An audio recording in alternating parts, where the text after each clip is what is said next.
Now, class, let's move into our discussion, which is our topic for today is about motor behavior. So, motor behavior is defined as a study of how we produce movements. So, movements include gait, walking, running, balance, reflexes, grasping, and reaching. So, motor behavior is divided into three disciplines, which is the motor control, motor development, and lastly, the motor learning. So let's talk about first the motor control. So motor control is the study of the postures and movements and the mechanisms that underlie them.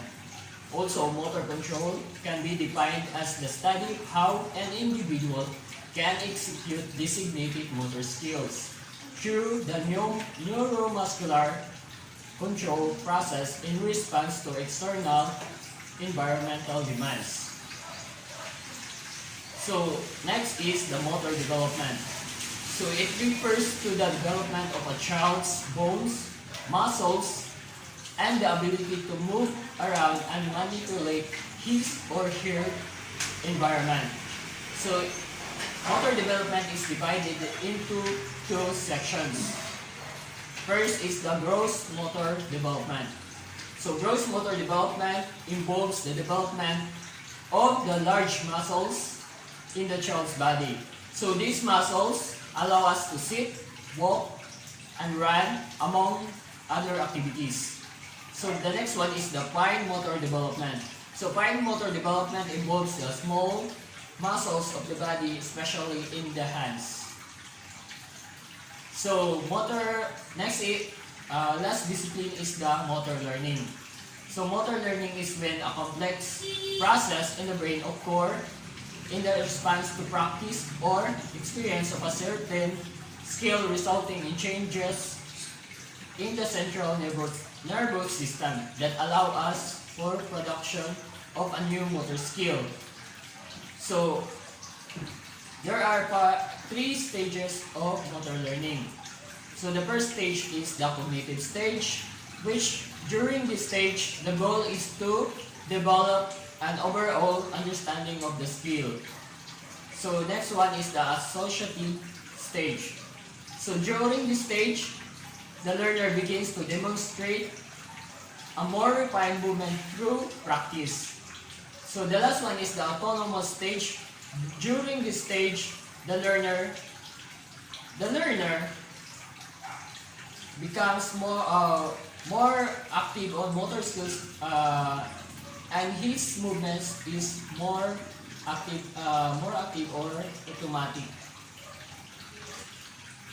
So as what I have discussed earlier, so let me explain to you all of the subtopics that I have discussed. So first, we tackle on the motor control. So earlier, I have said that motor control is defined as the study of how an individual can execute designated motor skills through the neuromuscular control process in response to external environmental demands. So, pag gumamit tayo ng isang skill, o tawagin natin motor skill, so, bumabase ito sa external environmental na demands. So, katulad na lang ng isang athlete. So, kapag athlete ka, may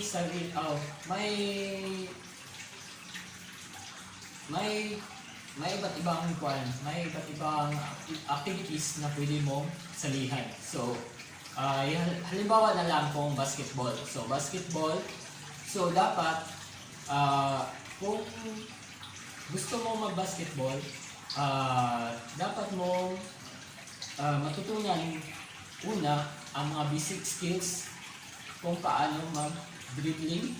So, yan. So, iba din kung i-apply mo yan sa badminton. So, ang kaibahan ay iba't ibang skill ang magagamit at hindi sila magkakaugnay.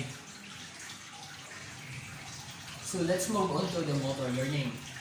So the explanation for this motor learning is that motor learning, when we learn certain skill, so new ideas will come up.